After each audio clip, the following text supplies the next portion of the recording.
Alright, this is John Cola with okraw.com. Today we have another exciting episode for you, coming at you from a beautiful backyard garden here in the summertime. And in this episode, I'm going to share with you guys the one superfood that is available at every grocery store that unfortunately most Americans are not eating. And hopefully, as my viewers, hopefully you guys are eating this superfood, but even more over and above eating this superfood, I'm going to get into my tips about eating more of this amazing superfood. Now, first, I want to say that I think the term superfood is a marketing definition, basically there to make you buy more products, whether it's acai berry powder from, Peru, or this from here, or whatever. There's lots of, ways the word superfood is being misused, in my opinion. In this instance, fortunately enough, there's no exotic food from any far-off lands that you have to buy, but these are everyday common foods. And actually, if you guys grow your garden like I do, you can grow this superfood, which is all around me. No, it's not this plant. No, it's not this flower. It's not this plant over here. It's not any of these things specifically, but it's all these things. So what is it? So what I'm talking about, the superfood I want you guys to eat and not be deficient in, like 95% of Americans today, are non-digestible carbohydrates. John, I never heard of non-digestible carbohydrates before. Well, I don't know what rock you've been living under. But basically, non-digestible carbohydrates are also known as fiber. So I'm sure you guys have heard of fiber before. And basically, fiber is the most under-eaten superfood on the entire planet, unfortunately. This is especially common in developed countries. Right? In developed countries, developed countries eat processed food. American has exported this processed food, and only within the last 100 years has this superfood or fiber being under-eaten because of the food revolution and the processed food revolution. We process the grains to basically remove the bran where the majority of the fiber is to give you the white flour. We process the sugar cane out of the sugar cane, which is a lot of fiber, into basically sugar crystals, which are basically like very low fiber, right? For example, if you eat a McDonald's hamburger, guess how much fiber that has in it? 1 gram of fiber. But if you eat an entire pear, a pear is like 7 grams of fiber. And so let's start out with how much fiber should we be eating a day, right? So it depends who you ask and who you want to look at. So if we look at traditional cultures, they have eaten in excess of 100 grams of fiber a day. 100, 150, maybe even more grams of fiber. If you ask the U.S. government, even they will tell you, or medical councils, they'll tell you that depending on your age and if you're a man or a woman, you should be getting between 25 and 38 grams of fiber a day, maybe a little bit more. Probably not less. And unfortunately, most Americans might eat half of that, maybe 10 to 15 grams of fiber a day, which is abysmal in my opinion. And before you turn this video off, fiber is not fiber is not fiber. There are many kinds of fiber, I don't know them all. I'm not a researcher or scientist, but fiber is broken up into 2 main categories. And within those main categories, there's all different kinds of subcategories. There's pectins, there's gums, there's this, there's that. But the 2 main categories are soluble fiber and insoluble fiber. What does soluble mean? Soluble means dissolves in water. So it's a very soluble fiber that is in my juice right here that I'm going to be drinking.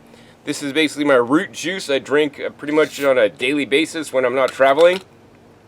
This contains 4 pounds of produce, mostly root vegetables, including mostly carrots with beets, also sweet potatoes, purple sweet potatoes, ginger. And in this jar, does it have more or less fiber than a hamburger? Way more. Oh my God. In this jar, it has soluble fiber because it's soluble, it dissolves in water. So even though I juice my vegetables and I remove some of the fiber, which is the insoluble fiber, right? This has a soluble fiber. So in this juice, based on my calculations, it has approximately 24 grams of fiber, which will basically pretty much meet my daily requirement. But I don't stop there, because I don't drink one of these juices a day. I drink 2 juices, this juice, and I drink a green juice. Also probably has a fairly similar amount of fiber, maybe a little bit less. So even before I even eat my first meal of the day, I've had like almost 50 grams of fiber, which is like twice what they say you should get. And my goal is to get like 100 grams of fiber every day. And if I'm not getting that much fiber, I'm not doing it right, because fiber is one of the most critical components for our health that we need. And it's not just the, soluble fiber like I'm getting here. It's also insoluble fiber is also very important. That's good. So I want to encourage you guys to eat a wide range of fiber. Like you're thinking, John, what's the best fiber, man? I just want to eat the best fiber, and that's the kind of fiber I'll eat. Do I got to buy that Metamucil stuff that maybe my parents used to take as a kid, or do I get some psyllium husks, that sometimes people may get allergic reactions to eating psyllium because that's high in fiber? Should I eat oats, right? Oats have the soluble fiber in there that is said to, help clear cholesterol out of your arteries and whatnot. And there's been many studies on fiber and the benefits of fiber, including reducing the incidences of cardiovascular disease, reducing the incidences of diabetes, reducing the instances of things like cancer, and also helping with proper weight regulation. And unfortunately, due to keto diets, paleo diets that focus on, animal foods, or low carb diets, right? These low carb diets where they're trying to exclude carbohydrates, it also excludes the non-digestible carbohydrates, or the fiber, which can really be detrimental in my opinion, but also according to published science that is now coming out and evolving, right? The soluble fiber is known as a fermentable fiber. What is a fermentable fiber? Well, all soluble fibers and some insoluble fibers are fermentable fibers, which means that your microbiome, or your beneficial microbes and probiotics and stuff in your gut basically digest this. So every time you drink or eat a soluble fiber rich food, you are feeding your gut microbiome, your microflora, your bacteria, your beneficial yeasts and fungi and all the different things in there that are then going to allow you to be healthier, right? Our microbiome is part of our immune system. It acts in symbiosis with us, and it is so critical. And if you are shortchanging your microbiome, you are shortchanging your health, your life expectancy, and a lot of other things, in my personal opinion. So I want you guys to, really ramp up the soluble fiber. And that's why I love juicing so much. Now, I do give a disclaimer. I do sell juices for a living. That's not because, I think juicers are the best in the world, but I think they can serve a beneficial place in a person's diet that would not normally get enough soluble fiber in their diet. For example, my brother, and his son and his wife, they still eat out at fast food. They don't prepare a lot of food like most Americans. But, because I'm letting them borrow a juicer, showed my nephew how to juice, videos down below, if I remember the link down below. He's now able to juice for his family with his dad watching him with supervision, so that now they all drink more juice. And guess what? In their juice, they're getting the soluble fiber. But let's not forget, right? We don't just want soluble fiber, because you could just buy, acacia gum in little, bags, which I bought before for fiber. But we want to have all the different nutrients that come along with the fiber. What's this? This is like, I got purple anthocyanins in here, red betalains in here, different kinds of beta carotenes in here, vitamins and minerals and different phytochemicals that come along with the fiber. So I want you guys to eat, a whole food plant-based diet, which is the most important thing. And all plant foods have fiber in it, right? Non-plant foods may not, like animal foods, don't have any fiber in it. And even, as fiber is made very simply by photosynthesis as an easy definition, right? The sun comes down, hits my leaves of my moringa plant. The moringa makes sugars, and then some of this is converted into the cellulose and some of the other different fibers in the plants. And these are the fibers that we need to feed our microbiome. Very important. And different fibers react differently in the body. I'm not the super expert on this, but what I will share you with you guys is this. I want you guys, like I encourage you guys, to eat a wide variety of fruits and vegetables, nuts and seeds, grains and legumes if you guys are into that. For nutrition, we also want to eat a wide range of these foods for our microbiome and for the different kind of fibers, right? There's many different kinds of fibers that are found in foods, and I'm going to go over just a few of those. And if you are on any restricted diet, whether you're on a fruitarian diet and only eat fruit with zero or very low vegetables, or whether you're eating a restrictive diet because you're only eating bananas, dates, and date shake smoothies and bananas, that's also a very restricted diet because you're limited to 3 or 4 different kinds of foods. On my diet, I try to increase the kinds and varieties of foods because I understand that every food has different levels of vitamins, minerals, phytochemicals, and more importantly, different kinds of fiber. This is the exact kind of diet I've been living on for the last 25 years, always trying to search out and seek new foods with new kinds of nutrients as well as the fiber that come along for the ride. And the majority of the people in America, unfortunately, do not eat enough variety and do not get even the minimum amounts of fiber that the government recommends, although I encourage you guys to shoot higher, minimum 100 grams of fiber. Now, that is a lot, but if you do it right, like 2 of my juices could get me 50 grams right there. I have a meal of a nice salad. It's like usually about 2 pounds of vegetables in the middle of the day nowadays. Then a nice meal of fruit, which also adds fiber. Now, I do want to give you guys a caveat here. Different fibers act differently. So if you're really looking for the health benefits of the fiber, it would behoove you, based on scientific studies that have come out, that vegetable fibers and cereal fibers are more beneficial to our health and disease prevention than fruit fibers have shown to be in studies, right? And I hate knocking fruitarians. Fruit is one of the healthiest foods on the planet, but please, guys, don't eat like all fruits and very little vegetables. If you guys are going to eat fruits, eat plenty of vegetables at the same time. That's the healthiest of them all. And to exclude vegetables because you want to just eat fruit only, I don't think that's personally healthy, although that's still healthier than eating hamburgers that have even less fiber than the fruit does. And of course, having wide varieties of different kinds of fruits and not just eating bananas and dates all day. All right? So one of the most beneficial fibers that is available and very inexpensive to buy is a fiber in this vegetable right here. This is known as the jicama. Jicama, I saw it on this I think I bought 5 pounds for $1. Hard to find organic, although you may be able to find it rarely. But I usually just get it non-organic. You got to peel the skin. Jicama, as well as other root vegetables that I grow in my garden, like the yacon, also like the juice from artichokes, have plenty of the non-digestible carbohydrates, maybe known as the inulin or the FOS. These are critical for our microbiome to get. And when I juice my jicama, that's how I normally eat it, I get all the different soluble fibers in there to feed my microbiome and keep them happy. Another vegetable that's really cool, garlic. Yes, garlic. I know some of you guys think garlic is toxic. I see garlic as a medicinal food. It's not something I would just snack on and eat, cloves of garlic or whatever. I do like to make black garlic, in which case it basically makes them a lot more palatable to eat, but I do like to add garlic because I feel them to be beneficial. Aside from the antiviral, antibacterial properties of the garlic, also really rich in some of the non-digestible carbohydrates that are beneficial for us.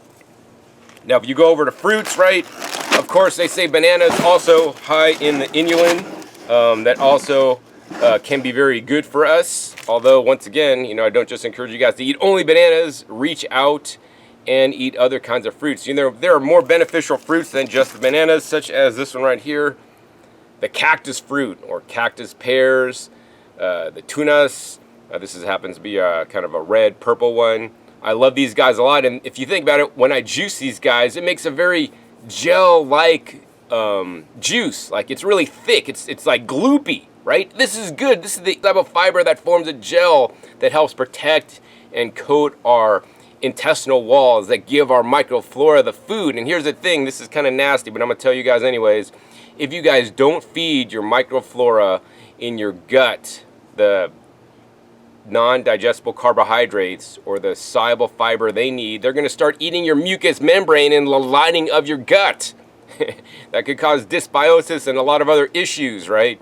So don't do it. So eat plenty of different fibers so to keep your microbiome happy, so they don't start eating your mucous membranes, creating dysbiosis and causing you further health situations. That being said, I don't want you guys to just go overnight, John, I'm eating, standard American diet, 10 grams of fiber, and I'm just going to start doing what you're doing. I'm going to duplicate your diet exactly, 100 grams a day of fiber. Oh my God, you guys are going to be in for a nightmare if you guys try to do that. I encourage always, when you guys are making any dietary changes, whether you're incorporating more fruits and vegetables, whether you're incorporating more fiber, whatever it is, do it slowly and gradually and build over time, right? I've seen people go fruitarian, raw vegan overnight, only just crash and burn and then just be back to their normal diet a little bit later.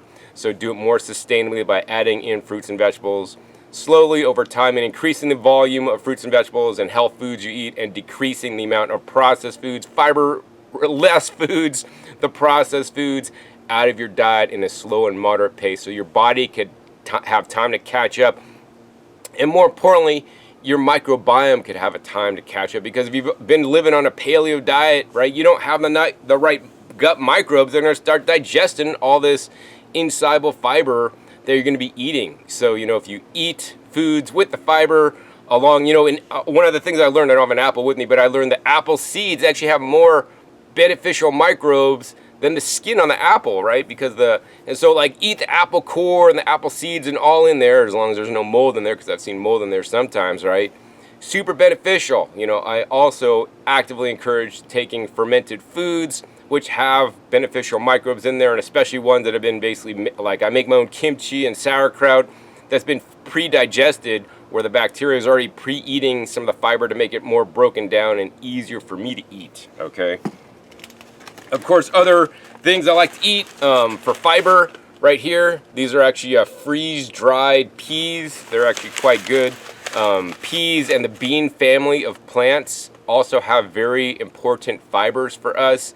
Every different category of food has different kinds of fibers. So if you're a raw vegan, I'd encourage you guys to, eat more bean crops, because generally beans are not eaten in a wide levels or in high quantities on a raw vegan diet.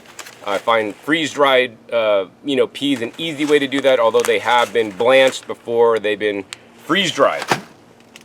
Of course, the other thing I started doing more recently is I'll just buy these beans, and these are black turtle beans, and basically I will cook these up in my pressure cooker, to make them, to lose some of the toxins, because you can't eat many beans raw. They will cause many issues, can even kill you due to some of the toxins. So I pressure cook them, and then I ferment them with some of my pre-made kimchi or sauerkraut with apple juice. Actually, maybe I'll have a video on this pretty soon.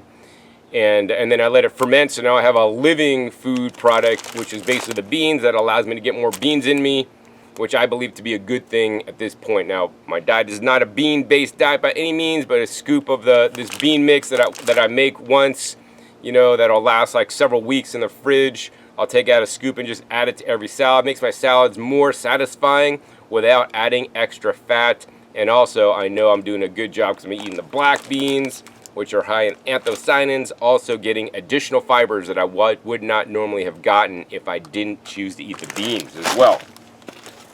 Of course, another fiber I like to get, these guys right here, these are actually freeze-dried wild blueberries. And besides having the fiber, because when you freeze-dry something, it basically removes the water, so you keep all the majority of the nutrients as well as the fiber, which is super critical, and it concentrates the nutrients so that you can eat more of them. That's why I like the juicing so much, because it also removes some of the fiber and concentrates the nutrients. And aside from just the fiber, we want to get these other plant nutrients that come along with the foods. Talk about other nutrients. Let's talk about another fiber, and this is seaweed fiber. So yes, land vegetables and even sea plants, such as the seaweed, they have different kinds of fiber. Some of these can even be more beneficial, especially if you guys are not eating them. So what's the kind of fiber that is the most beneficial for you? Well, it's the kind that you're not eating. So if you're not eating seaweeds on a regular basis, this is actually having to be from Japan. I get seaweed stores from all over the world. You might want to be concerned with the seaweeds coming out of China. I have seen testing data on them that they can have high levels of, heavy metals. And I also rotate the different kinds of seaweeds and the different brands so that I'm not getting too much of buildup of any one kind of heavy metal that may be in the seaweed naturally occurring. That being said, seaweed is also, aside from the beneficial fiber inside there, also a host of different, vitamins and minerals, and especially the minerals like the iodine, that can be deficient in standard, vegan or raw vegan diets, okay? Now, let's not forget about this other kind of fiber that is also not maybe necessarily eaten too much on raw vegan diets. These are mushrooms. So I got some shiitake mushrooms right here. These shiitake mushrooms, yes, mushrooms also contain fiber, but they're not a plant, John, they're a fungus. Yeah, so, this has maybe the chitin, which is a different kind of non-digestible carbohydrate. So bacteria and fungi can also make the fiber aside from, the photosynthesis from plants. They make it in a little bit different way. I'm not going to get into science on that because I don't really know it actually. But know that, the more kinds of fiber you could eat, the more beneficial. Of course, eating more mushrooms is also a good thing for other reasons besides the fiber in there. They have angiogenesis inhibitors, which is actually quite good for us, as well as, varies your source of nutrients. Also, these are very low calorie food, if you guys are wondering. How I eat these is, once again, these will go in my pressure cooker. I usually do it maybe once a week. I have like a mason jar in my fridge with pressure cooked mushrooms, and then I just basically pour a few out into my salads or into the different, soups that I make, so I eat them. And once again, link is down below. I have a video where I talk about 12 foods I eat that are not raw, and I do this not only because of the different kinds of fiber I'm going to get, but also some of the different beneficial properties like the beta glucans that can be in mushrooms that are quite beneficial. And to leave them out is, it would be more harmful to me, in my personal opinion, than trying to live by a dogma of only eating raw foods. 99% of my diet is raw, and that's 100% of the time. Or you can say like 100% of the time I'm 99% raw. So and I'm eating this style diet, for my health. I had a health condition when I was younger, almost lost my life. So I've been taking this seriously in my life. And, fiber is just one of the many great nutrients or superfoods that I have been eating for the last 25 years in copious amounts. And it's one that I want you guys to think about and also incorporate more. So how do you incorporate more fiber in your diet? Simply this. Eat more fruits, vegetables, nuts, grains, seeds, mushrooms, seaweeds. Oh, and I even forgot to show you guys some of the seeds. So we got, some flax seeds right here. Yeah, nuts and seeds, also very rich in fiber, as well as the grains. I tried to buy some buckwheat because I like to sprout buckwheat, and the stores have been out due to the COVID. And, that's one of the grains I like to eat. And also I eat the oats. I like to eat rolled oats sometimes for their beneficial fiber. So, I guess in the end, I want you guys to eat more whole food based plants. If you guys have problems getting enough fiber in, carrots, they're about 50% soluble, 50% insoluble fiber. Literally 4 pounds of juice carrots will make about a quart of juice, which will give you about 24 grams of fiber right there, which could then meet your requirements fairly easily. So that's why I really love juicing so much. Yeah, you could do the same with a smoothie, but it's really hard to concentrate the soluble fiber in smoothies because you're basically keeping all the insoluble fiber, so then it's going to fill you up faster and you're not going to be able to pack in as many of the fiber grams if that is truly your goal.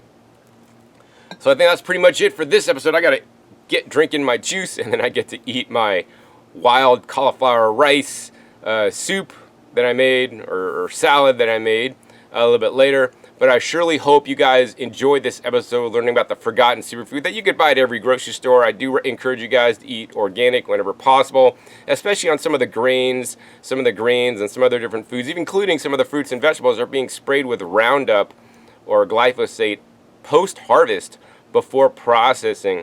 as a ripening agent, which I believe is to be really bad. There are lawsuits in courts that have been basically awarded monetary judgments against Monsanto and the glyphosate due to cancer concerns. So I want you guys to be free of these things, and so organic is the best way to do it. Or even better yet, learn how to grow your own food. You know, I have basically tons of fiber that I'm growing for free and clear in my backyard. I mean, all around me, all I ever see is fiber, because it's all these amazing green leaves, fruits, vegetables, and roots that I grow in my garden. And you guys could easily do that too. Check out my gardening channel at Growing Your Greens if you want to learn how to grow all your own fiber. Oh, and I forgot to mention aloe vera, polysaccharides, very important, another fiber-rich food. And when was the last time you guys ate the aloe vera? I had some just the other day, actually. I planted it out in one of my raised beds this year. So do not discriminate against the fiber. Eat all different types for a more healthy and balanced microbiome that could also positively benefit you by giving you a stronger immune system by having a healthier microbiome. And that's pretty much all I got to say. This video was for entertainment purposes only. If you are ill or have any kind of sickness, please consult a licensed physician. I'm just sharing with you guys what I do in my life in case you guys are curious, because I have been doing this diet and lifestyle for a while now. And I'll share with you guys some of my advanced tips that many people may not be sharing or teaching online to help you guys out, to make your guys' lives better, because I was given a second chance at life. I know I'm here on the planet to have the best life I can, and also enrich you guys as well. So if you guys enjoyed this episode, hey, please be sure to give this video a thumbs up. Also, please be sure to share this video with others that maybe even living on a limited raw food diet, so you could expand your boundaries, enhance the different kinds of fibers you guys are eating, in the end enhance your health and longevity and prevent disease. One of the biggest diseases these days, I lost an uncle to actually, is colon cancer. And in my belief, and based on some science that's out there, high fiber diets can totally minimize that from occurring to you. So don't be a statistic, and remember, eat your fiber. Your microbiome will thank you. If you guys enjoyed this content, please be sure to click that subscribe button down below, because I come out with new videos every 5 to 7 days, so you never know where I'll show up or be learning on my YouTube channel. Make sure you click the little bell so you get notified as my new videos come out. And finally, be sure to check my past episodes. My past episodes are a wealth of knowledge. Over 500 episodes at this time on this YouTube channel dedicated to teach you guys all about how to eat the healthiest plant-based, fruit and vegetable dominated diet on the entire planet. So with that, my name is John Kohler with okraw.com. We'll see you next time, and until then, remember, keep eating your fresh fruits and vegetables. They're always the best.